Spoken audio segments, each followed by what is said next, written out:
Hi friends, ఈరోజు video అండి. మనం డైలీ యూజ్ చేసే మొబైల్లో డిస్ప్లేస్ ఎన్ని రకాలు, దాంట్లో ఎలాంటి డిస్ప్లేలు ఉంటాయనేసి మీకు చూపించబోతున్నా. మనం డైలీ యూజ్ చేసే డిస్ప్లేలో 2 టైప్ ఆఫ్ డిస్ప్లేస్ ఉంటాయి. ఒకటి ఎల్సీడీ డిస్ప్లే ఉంటుంది, full HD. Next omelette screens ఉంటాయి. ఆమ్లెట్ స్క్రీన్స్ అంటే ఓఎల్ఈడి డిస్ప్లేస్. అంటే ఎల్సీడీకి ఓఎల్ఈడి డిస్ప్లేకి డిఫరెన్స్ ఏంటంటే ఓఎల్ఈడి అనేది పిక్సెల్స్ని లైట్స్గా యూజ్ చేసుకొని వర్క్ అవుతుంది. ఎల్సీడీ అంటే బ్యాక్ లైట్ ద్వారా మనకి పిక్చర్ని చూపిస్తుంది. ఓఎల్ఈడి అనేది పిక్సెల్స్ని లైట్గా యూజ్ చేసుకొని మనకి పిక్చర్ చూపిస్తుంది. తర్వాత మనకి ఓఎల్ఈడిలో బెనిఫిట్ ఏంటంటే మనకి ఫింగర్ ప్రింట్ అనేది వర్క్ అవుతుంది, ఇన్ డిస్ప్లే ఫింగర్ ప్రింట్. తర్వాత ఈ in display finger print work అవ్వడానికి డిస్ప్లే నుంచి ట్రాన్స్పరెంట్ ఉంటుందండి. ట్రాన్స్పరెంట్ ఉండటం వల్ల మనకి డిస్ప్లే బ్యాక్ సైడ్ రెండు డివైస్ అవుతుంటుంది. ఇలాంటి డివైస్ వల్ల మనకి ఇన్ డిస్ప్లే ఫింగర్ ప్రింట్ అనేది వర్క్ అవుతుంది.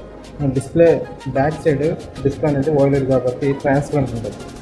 ట్రాన్స్పరెంట్ అనమాట. ఇది OnePlus 8 ఈ డిస్ప్లే ట్రాన్స్పరెంట్ చాలా ఎక్కువ ఉన్నది. దీనికి కొన్ని డిస్ప్లేస్లో తక్కువ ఉంటుంది, మీకు అది చూడవచ్చు.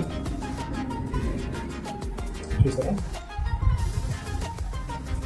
అంటే దీనివల్ల మనకి ఈ సెన్సార్ వల్ల, ఫింగర్ ప్రింట్ సెన్సార్ వల్ల మనకి ఫింగర్ ప్రింట్ వర్క్ అవుతుంది.